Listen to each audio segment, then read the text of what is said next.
দেশজুড়ে নিরাপত্তা বৃদ্ধিতে সীমান্ত জুড়ে বড় পরিসরে এন্টি ড্রোন ইউনিট বসাতে যাচ্ছে ভারত। রবিবার রাজস্থানের যোধপুরে বিএসএফ এর 60তম প্রতিষ্ঠা দিবসের কুচকাওয়াজে প্রধান অতিথির বক্তব্যে দেশটির কেন্দ্রীয় স্বরাষ্ট্রমন্ত্রী অমিত শাহ এই কথা বলেছেন। আর এই খবর জানিয়েছে টাইমস অফ ইন্ডিয়া এবং ইন্ডিয়ান এক্সপ্রেস। ভারতের কেন্দ্রীয় স্বরাষ্ট্রমন্ত্রী বলেন যে আগামী দিনে ড্রোন হুমকি আরও বাড়তে পারে, তাই এখন থেকেই সতর্কতামূলক ব্যবস্থা নেওয়া হচ্ছে। অমিত শাহ বলেন, সরকারের সমস্ত সীমান্ত সুরক্ষা বাহিনী, প্রতিরক্ষা মন্ত্রণালয়, ডিআরডিও এবং বিভিন্ন গবেষণা বিভাগের সমন্বয়ে এই অ্যান্টি ড্রোন ইউনিট গঠন করা হয়েছে। সরকারের সীমান্ত সুরক্ষা বাহিনী, প্রতিরক্ষা মন্ত্রণালয়, ডিআরডিও এবং বিভিন্ন গবেষণা বিভাগের সমন্বয়ে লেজার সজ্জিত অ্যান্টি ড্রোন গান মাউন্ট সিস্টেম তৈরি করা হয়েছে বলেও জানান স্বরাষ্ট্রমন্ত্রী অমিত শাহ। তিনি বলেন, পাকিস্তানের সঙ্গে পাঞ্জাব সীমান্তে এই অ্যান্টি ড্রোন ইউনিট বসানো হয়েছে। এটি ড্রোনের অনুপ্রবেশ 55% ঠেকাতে পারে, যা আগের ড্রোন বিরোধী সিস্টেম থেকে 3% বেশি উন্নত। বাংলাদেশের সঙ্গে সীমান্তের ব্যাপারে ভারতের স্বরাষ্ট্রমন্ত্রী বলেন, মোদী সরকার আন্তর্জাতিক সীমান্ত বরাবর সংবেদনশীল এলাকাগুলো পর্যবেক্ষণের জন্য একটি সমন্বিত সীমান্ত ব্যবস্থাপনা চালু করেছে এবং আসামের ধুবড়ীতে স্থাপিত পাইলট প্রকল্পের যে ফল পাওয়া গেছে তা খুবই উৎসাহব্যঞ্জক।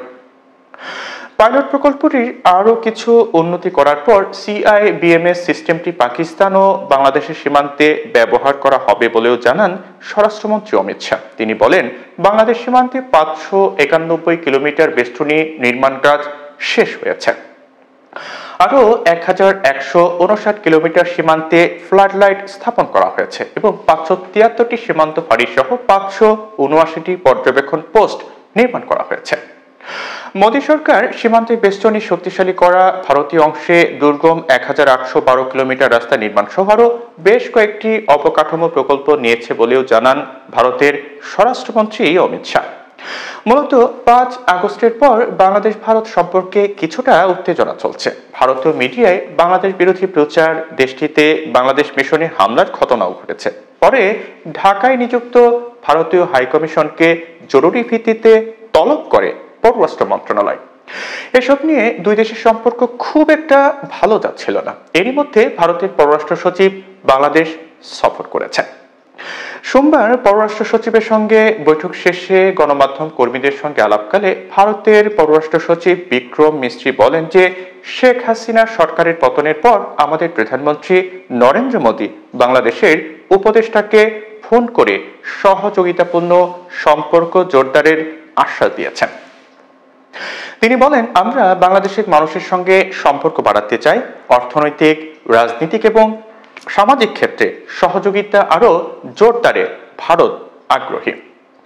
এ সময় তিনি পর্যটন এবং ব্যবসা ক্ষেত্রে যেসব প্রতিবন্ধকতা আছে সেসব সমস্যা দূর করতে কাজ চলছে বলেও জানান। মিস্ত্রি বলেন, বাংলাদেশের সঙ্গে ইতিবাচক, গঠনমূলক এবং পারস্পরিক স্বার্থনির্ভর সম্পর্ক চায় ভারত সরকার।